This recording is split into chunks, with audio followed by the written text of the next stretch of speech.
Okay, in this video, we'll be going over how to do the titration calculation for determining an unknown concentration. So first of all, a little bit of a background is we measured this amount. So we made this in a volumetric flask. Okay, this was a 100 milliliters, and we dissolved. It turns out we dissolved like 0.400 grams of NaOH. Okay, and then we filled it up to the line, and then this, if you turn this into moles, divide it by the milliliters there, then you'll end up getting 0.100 molar NaOH.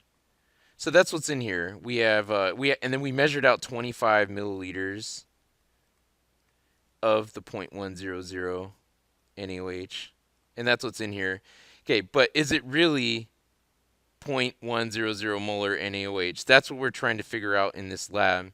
That's our titration calculation. So it's like kind of like this. Our given information is we're going to use the known amount of HCl that's in the burette, and this was 0.200 molar HCl. And based on our readings, let's for example, from here to here, let's say all of that volume came out of the burette, and that's what was required to turn this clear. So after this much came out, it turned the sample clear. So let's say this amount was 13.28 milliliters. Okay, this is just whatever your data is, what you're going to use for that number. Okay, so our given numbers are 0.200 molar HCl, and it took 13.28 milliliters of it to turn it clear. So our unknown, or like our desired unit here, or our unknown, is we're trying to determine how many moles of NaOH per liter is in here. Okay, and we do this, so you notice that we're going from substance to substance, so we need a balanced chemical reaction to do this. So we have NaOH, so here's our chemical reactions, plus HCl, and it's a neutralization reaction, or an acid-base reaction, so we get H2O and NaCl. Notice the OH and the H combined to get water, and then the other two, the cation and anion, these are called spectator ions because they didn't actually really do anything in the reaction. The reaction was between the OH and the H, the acid and the base. Um, so how do we do this? We need to go from molarity and milliliters of one substance to moles over liter molarity of another substance. So at some point, we're going to need a mole to mole ratio between the NaOH and the HCl. As you see here, everything is balanced. Everything's 1 to 1 in this reaction. So, and what we're going to do is try to compare this number to what we think it was, or what we tried to measure out. And we're going to see how good our skills were at doing this, okay, before we started. So that's basically the whole scope of the lab, is we're trying to see how accurate our concentrated NaOH was, the 0.100 molar.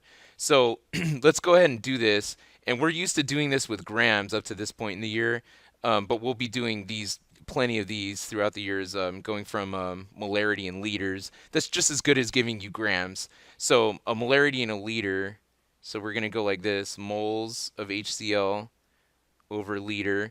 And if I want to get moles from this, I need to use this number to get rid of the liter unit. So I'm going to go times, and I'm going to go 13.28 times 10 to the negative third liters.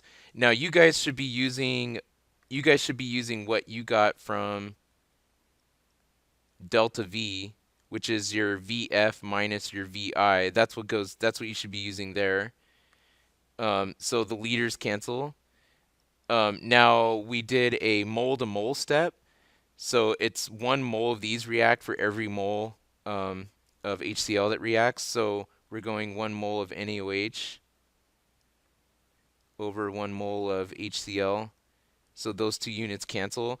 And remember, we're trying to get moles per liter. So we need to use this number now for how much that we started with. So we're going to basically invert the volume like this, 25.00 times 10 to the negative third liters. And again, you guys should use whatever you measured here. Don't just put 25 like what I did. If your graduated cylinder was exactly, if you guys measured that meniscus exactly at 25.00, then that's what you should be using here.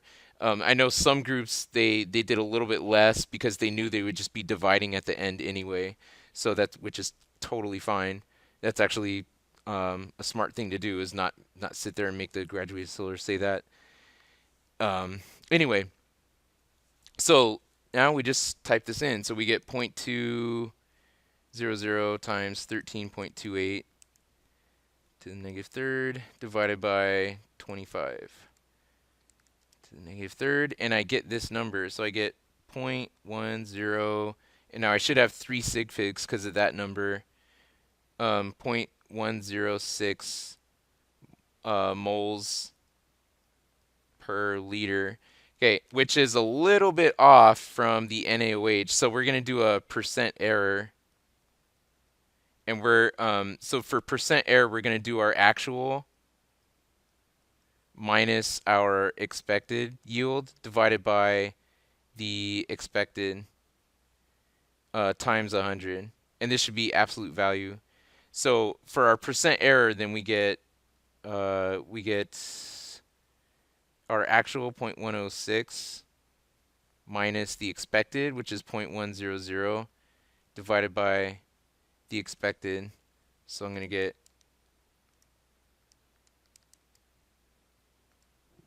divide that by 1 times 100. So we have a 6% error. 6. Let's see. We should only wind up with 1 sig fig here. So 6% error. So we wound up being a little bit over, just slightly over the our expected amount, what we thought was 0.100 molar. So there are some reasons. You need to go back and look at this calculation. This is what led us to the 0.106. Okay, so you need to look and see why. So we're too high. So all the stuff so the stuff right here, was this actually 0.200? So I measured this in class. Was this the actual amount? Was this measured accurately? Okay, or was this number actually a little bit too high? So, or actually, so this could be fictitiously high. So I could have been using, it could have been 0.190 or something like that. Okay, in which case, so if it was actually if it was a little more dilute, then that explains why it took more of it to get the mole amounts equal. Okay, if it were a little bit dilute. Okay, there are several other reasons why you could be over. Okay, this could be a little bit more diluted, yet so it could be diluted, but the number we plugged in is kind of like a little bit of a lie. It's like 0.200. Okay, now this number might not be accurate either. So you might have, I don't want to go in too much. I want you guys to go over this, but so this number might be, you actually might have gotten a little too much of the NaOH. But then yet you're plugging in a smaller number than what you actually had. Okay, so you need to list reasons why it could be too high. Now, if you get too low, so if you guys got like 0.9 or sorry, 0.098, for example, NaOH. Okay, you need to talk about different reasons than what I was mentioning here. Okay, so that's the end of our tutorial.